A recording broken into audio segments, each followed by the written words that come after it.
Ano naman po, parang ano kasi ako before, pang uric acid. Parang mo eh, may mga something na hindi ko siya antay. Uric acid, ano eh.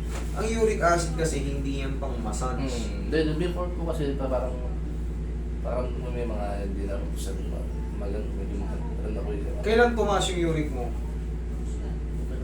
Pero may Ngayon, kailan yung huling blood chem mo? Kailan yung huling blood chem mo? Tagal na. Karon din Ano ba sumasakit sa'yo? Ano yung particular na sumasakit sa'yo?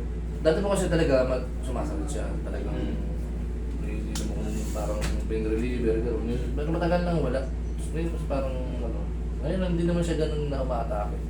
Kaya lang parang pakiramdam ko nga. Parang nasanay ka ng ganun. Nagigets na kita. Alam mo kung bakit? Kaya ko lang naman tinatanong-tanong kayo. Kasi lalabas din dyan yung sa mga question and answer portion natin. Para kung alam ko yung i-adjust ko sa inyo. Alam ko yung magiging puwersa. Okay? Pero yung sa inyo, based na ano nyo, ay tinulit ko eh. Reset lang sa akin. Kumaga, parang nabibigatan lang sa ano. May mga sa atin, ano lang, mga sakit-sakit.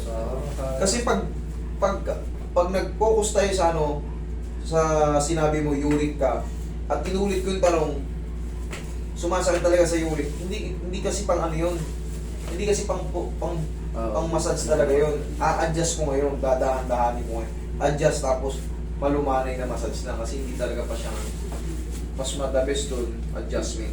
Yung mga cracking, hatak, tapos soft lang na massage. Pero kung hindi naman, kaya yung sinasabi mo, pwedeng massage yun. Okay? Doon lang naman din tayo. Kaya, straight ka.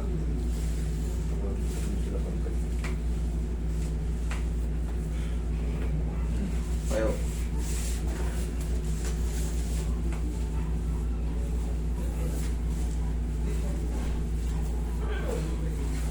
Hindi ako matagilid.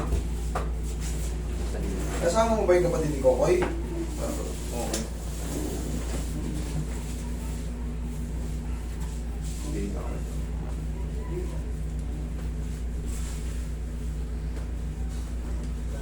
Kabilang side.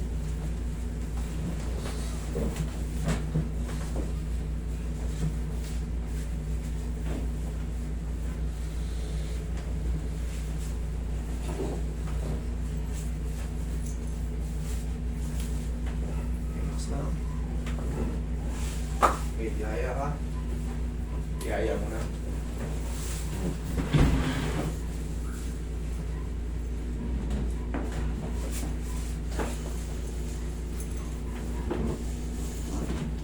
Okay, dapa ka siya.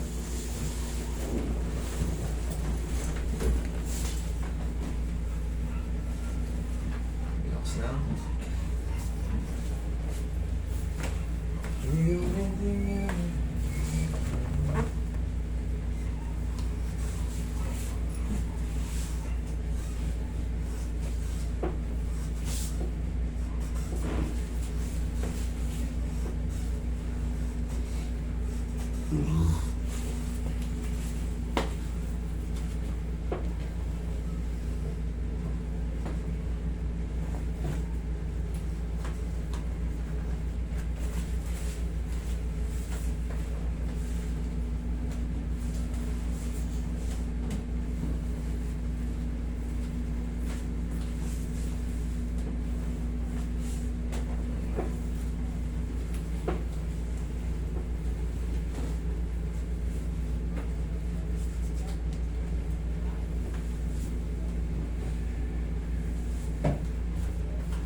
Balakang.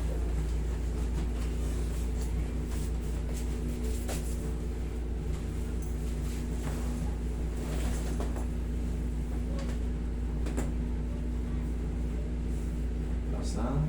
Inhale. Sir. Yung. Check ka lang.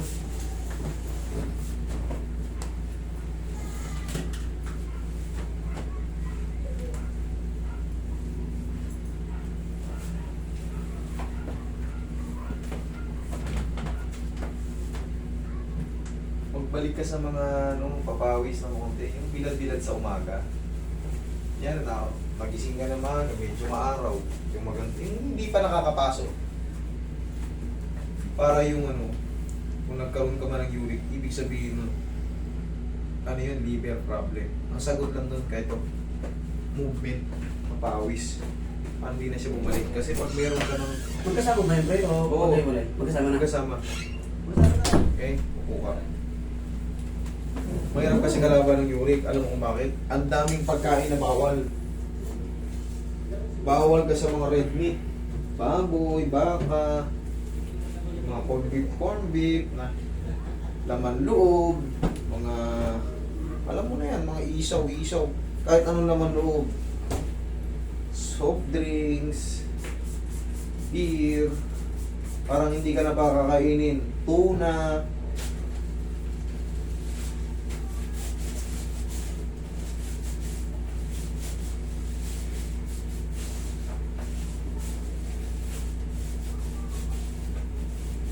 Minsan may gano'n ako, hindi ko ba masakit.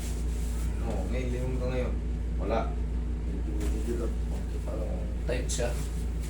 Ano yan?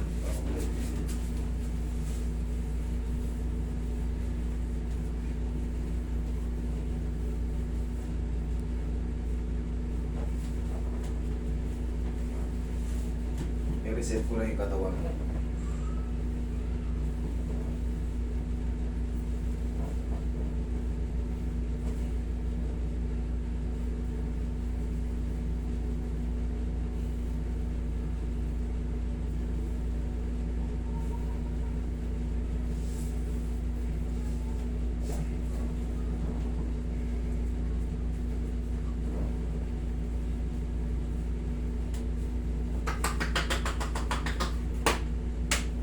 Okay? Yan ang reset.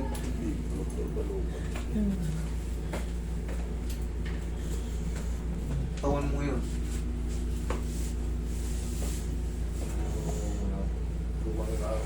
Kasi siya, dito ba ang tao mo dito ba? Ngayon, ganyan mo. Hindi mo sakit po po. Dito. Tayo ka. Dito. Okay.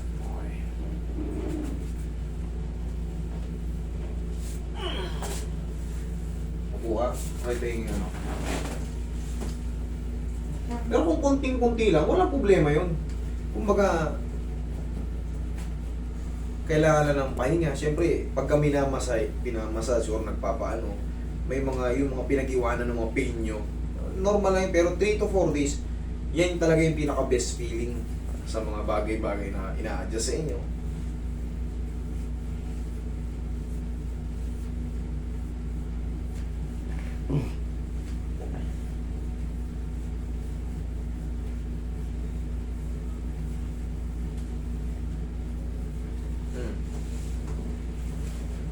Yeah. Bila. Tumutunog? May tumutunog? Ano na? Medyo parang pigil, parang may pigil. Dito o dito? Parang dito. Dito sa ribs? Parang po dito. Okay. Tama yan, mas maganda yung sabihin nyo para paglalabas kayo, mga komportable na kayo. Mas maganda yung ganun para ma-action na natin agad kung ano yung kakulangan. Yung mga ganito, wala nang joint, yung mga yan, haplos na lang ang pagmamahal yan. Pero kung dito, sa spine, yan, medyo mahirap-hirap pa yan sa mga... Pero pag yung mga ganyan, malamang yung kulang na sa stretch. Matagal na kayong yung matagal na kayong hindi na ma-massage. Kaya yung mga muscle nyo tight. Pero pag nalambing na yan, kabilaan na, gawin ko.